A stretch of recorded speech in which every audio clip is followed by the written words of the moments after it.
प्रदोष काल में शाम के समय पर जाकर किसी भी नदी, तालाब, बावड़ी, कुआं, कहीं ना कहीं जो आपके पास में हो, वहां पर एक घी का दिया, बत्ती का मुंह दक्षिण की ओर कर अवश्य जला कर जाना। सारे पितृदोष समाप्त हो जाएगा, सारा पितृदोष समाप्त। अमावस्या के दिन किसी भी जलाशय के पास में, नदी, तालाब, बावड़ी, कुआं, जो आपके शहर में, आपके गांव में, आपके नगर में हो, वहां जाकर लगा। अगर नदी, तालाब, बावड़ी, कुआं नहीं है तो पीपल का वृक्ष हो या बेलपत्री का वृक्ष हो या बट का वृक्ष हो, उसके नीचे लगा दो प्रदोष काल में। पर अमावस्या के दिन लगाएं जरूर। क्यों?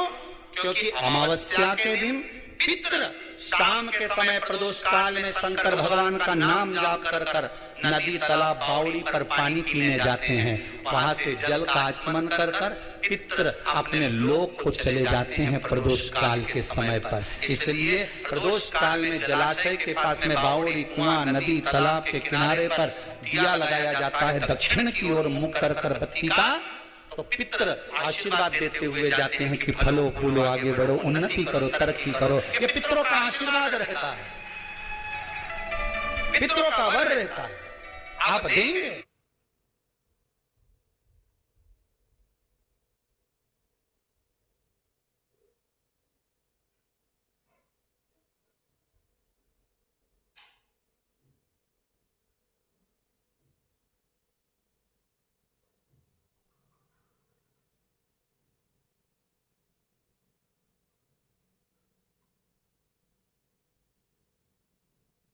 तो मिलेगा।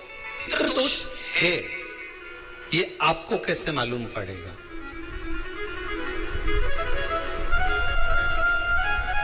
पितृ भूखे हैं, इसका तो वर्णन हमने पहले कर दिया कि रात्रि को जब आप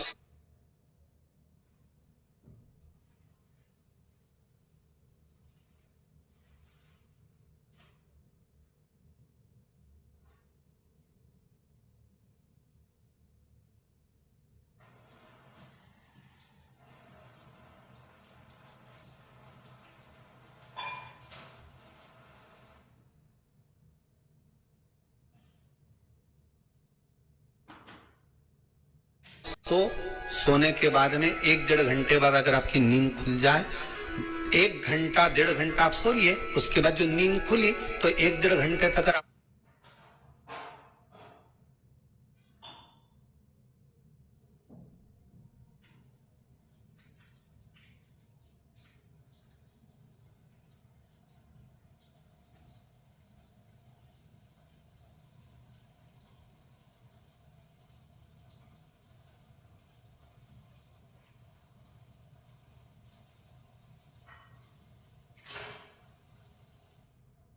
आपको नींद नहीं आ रही है, रात्रि को सोने के बाद में 1 घंटे बाद जब उठे तो आपको प्यास लग गई, भूख लगने लगी, प्यास लगने लगी कि मेरे को पानी पीना पड़ेगा, घबराहट हो रही, पानी पीना पड़ेगा। 1-1.5 घंटे सोने के बाद अचानक नींद खुले और आपको प्यास लगे, समझ लेना आपके पितृ भूखे हैं और प्यास है, भूखे और प्यास है, उनको जल की जरूरत है। किसी भी नदी में, सरोवर में, कुंड में, बावड़ी में, तालाब में, आप तीर्थ में जाकर जब स्नान करते हैं तो स्नान करने के बाद एक काम का नियम बना लो कि अपने हाथ की अंजलि में जल लेकर अपने पूर्वजों को देना। प्यासे रहते हैं, भाग मांगते हैं, प्राप्त करना। 3 वृक्ष पितरों के तुल्य हैं। पहला पीपल, दूसरा बट वृक्ष, तीसरा बेलपत्र का वृक्ष, ये पितरों के तुल्य हैं। अगर आपको रात्रि में नींद नहीं आ रही है, ऐसा लगता है कि रात्रि को 1 घंटा 1.5 घंटा सोने के बाद कुछ गलत गलत विचार आने लगते हैं, नींद सुबह 3 बजे तक, 4 बजे तक नहीं आती, 4 बजे के बाद फिर नींद आती है, तो एक प्रैक्टिकल जरूर कर देखना। एक प्रैक्टिकल करने में क्या जाता है, प्रयास करने में क्या कुछ जाता है क्या? प्रैक्टिकल कर देखना कि कहीं सियोर वाला महाराज झूठ तो नहीं बोल रहा, तो प्रैक्टिकल करने में कुछ नहीं जाए। 1 लोटा पानी लो, उसमें थोड़ा सा कच्चा दूध डाल लीजिए, पत्री का पेड़ या पीपल का पेड़ या बट का पेड़, इन पेड़ के नीचे ले जाकर उस दूध को दोपहर में सुबह 10 बजे से लेकर 12 बजे के बीच में ले जाकर चढ़ा दीजिए। रात्रि को फिर ना आपको प्यास लगेगी ना भूख लगेगी, नींद एक बार लगी तो सुबह ही खुलेगी। प्रैक्टिकल करने में क्या जाता है? पानी डालने में तुम्हारा कुछ जाएगा? अरे बोलो तो सही, प्रैक्टिकल करने में क्या जाता है? कुछ भी नहीं बिगड़ेगा, ये तो बस जल डालोगे तुम्हारा ही कुछ अच्छा हो सकता है, बाबा की कृपा। 3 वृक्ष पितरों के तुल्य हैं। पीपल के वृक्ष में 52,000 ब्राह्मण एक साथ निवास करते हैं, इसलिए पितृ तुल्य है। बट वृक्ष ब्रह्मा जी के मस्तक से बना, इसलिए पितृ तुल्य है। और बेलपत्री का वृक्ष माता पार्वती जी के अश्रु से बना। जब आंसू गिरे थे माता जगत जननी जगदम्बा पार्वती के, उस समय पर पितृलोक में हलचल उत्पन्न हो गई थी। हमारी नातिन की आंख में आंसू कैसे आ गए? मैनावती की पुत्री है,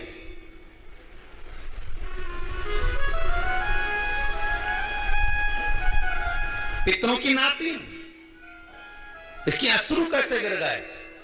पार्वती जी ने कहा ये आंसू नहीं, मेरा पुण्य भाग प्रकट करती हूं बेलपत्री के रूप में। तो पितरों ने वर दिया था कि ये बेलपत्री का वृक्ष हमारा आशीर्वाद है, इसके नीचे अगर कोई दीप लगाता है, शिव को स्पर्श कर चढ़ाता है, उसके पितरों की शांति होगी। हम स्वयं उसको आशीर्वाद देने के लिए पधारेंगे। बेलपत्र का वृक्ष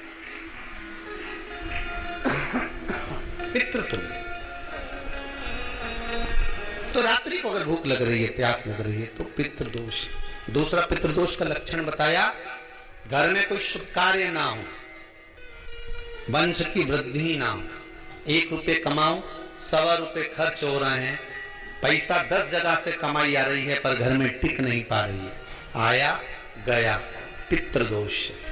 जरा सी कटोरी पड़ी है, उसके पीछे विवाद चालू हो जाए, पानी ढुल गया उसके पीछे विवाद हो जाए, या छोटी छोटी बात में घर में क्लेश मचा हुआ है, पितृदोष है। समझ लो हमारे पूर्वज हमसे खुश नहीं, प्रसन्न नहीं। सारी दुनिया के लोग तुमसे कह रहे हैं तेरे घर में पितृदोष है। 1 रुपये कमाते हो, 1.25 रुपये खर्च होता है, मानसिक टेंशन बना रहता है। घर में एक व्यक्ति बीमार है, ठीक हुआ, दूसरा बीमार पड़ गया, दूसरा ठीक हुआ, तीसरा बीमार पड़ गया, तीसरा ठीक हुआ, चौथा बीमार पड़ गया। मतलब कहीं ना कहीं पितृ का भाव, पितृदोष का बढ़ रहा है। किसी ने कहा तुमसे कि तेरे यहाँ पितृदोष है, तूने ब्राह्मण को भोजन करा दिया, पिंडदान करा दिया, तर्पण करा दिया, तिलांजलि करा दी, गया जी का श्राद्ध कर दिया, हरिद्वार चली गई, वहां पिंडदान करवा दिया, ब्राह्मण भोज करवा दिया, तिथि पर भोजन करवा दिया, सब कुछ करवा के देते। अब एक काम और करके दे, एक काम और करके देख लो।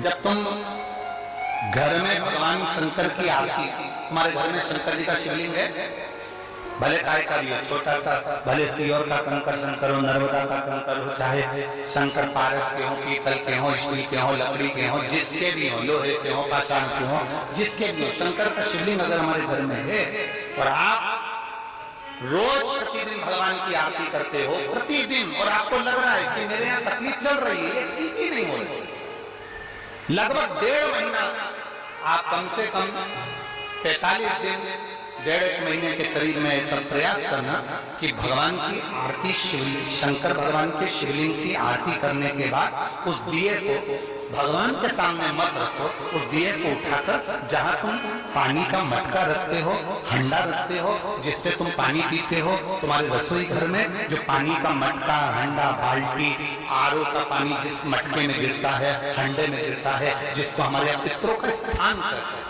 उस स्थान पर, उस मटके के पास में, हंडे के पास में, उस बाल्टी के पास में, जहाँ रसोई घर में पानी रखते हो, उस रसोई घर में पानी जहाँ रखते हो, उसके पास में उस दिए को भगवान के सामने नहीं रखना। आरती उतारने के बाद उस दिए को ले जाकर सीधे परिंडे के पास में, उस हंडे के पास में, मटके के पास में उसको रखो। केवल 1.5 महीना कर देखना। 1.5 महीने के बाद तुम्हें मालूम पड़ेगा कि हम वापिस उन्नति की सीढ़ी पर चढ़ना प्रारंभ करती है, हमें फल मिलना चाहिए। अब तुम्हें ना कहीं जाना है, ना कहीं आना है, ना कोई खर्चा है। खर्चा है क्या?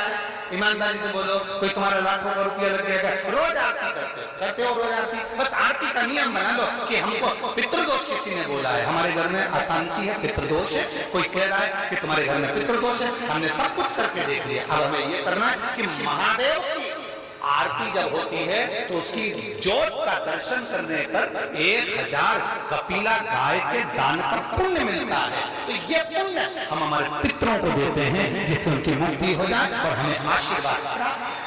उस दिए को नीचे नहीं रखना, आरती उतारने के बाद आरती पूरी हो जाए तब उस दिए को ले जाकर उसको रखें, तब उस स्थान पर रखें जहाँ पितरों का स्थान। अमावस्या के दिन सारे पितृदोष समाप्त हो जाए। पितृदोष होता है, काल सर्प दोष होता है, वास्तु दोष होता है, उनको ज्यादा कुछ नहीं करना होना। महाराज एक बेल का फल लीजिए। क्या लेना है? बेल का फल, बेलपत्री का जो फल होता है उसको ले लो। उसके अंदर का जो गुर्दा होता है, अंदर का जो भाग होता है, उसको निकाल लीजिए और उस बेल के फल में आटा सेक कर उसमें शक्कर मिलाकर उसको उसके अंदर भर लीजिए। अमावस्या के दिन सुबह 10 बजे से पहले उस बेल फल में, जिसमें तुमने पंजेरी भरी है, आटा सेक कर भरा है शक्कर के साथ में, उसको अपने घर में घुमाने के बाद में जिसको काल सर्प दोष बताया है, पितृदोष बताया है या वास्तु दोष का स्मरण बताया है, घर में सब दूर घुमाकर अपने परिवार का हाथ का स्पर्श कराकर पीपल के पेड़ के नीचे का खड्डा खोदकर उस बेलपत्र के उस फल को दाब दीजिए। उस फल को उसमें दबा दीजिए। महाराज केवल एक अमावस्या करना रहता है। पितरों के दोष से